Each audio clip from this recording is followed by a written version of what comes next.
Bikin yang seger dan gampang yuk, mumpung lagi musim mangga. Pertama aku kupas dulu mangganya. Aku pakai peelernya ini satu set sama pisaunya merek Idealef. Dia tajam banget ya bun, liatin tuh. Dan juga warnanya gold, cakep banget, nggak terkelupas walaupun kita asah. Aku potong-potong sesuai selera aja. Abis itu aku siapin panci, aku mau masak pudingnya.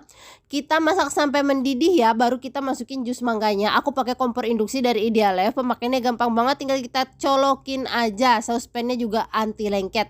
Kalau udah kita tuang ke wadah lalu biarkan set. Next aku masak susunya dan semua bahannya aku tulis di kolom caption ya. Masukin cukup sampai tercampur rata aja. Jangan lupa dikoreksi rasanya, sesuaikan selera masing-masing. Angkat, dinginkan, lalu kita potong-potong pudingnya kayak begini nih, kecil-kecil aja biar muat nanti di wadah. Next siapkan wadahnya, bisa juga pakai gelas ya. Kita tata pudingnya dan juga buah mangganya. Aku tambahin selasi, kalau kalian gak suka skip aja. Lalu kita tuang susunya yang udah suhu ruang atau udah dingin.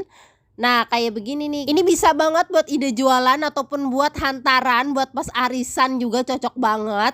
Langsung dikonsumsi juga enak banget. Atau dia pas dingin makin enak. Kalian harus cobain, apalagi kalian pencinta susu dan keju. All Cookware by Idealef.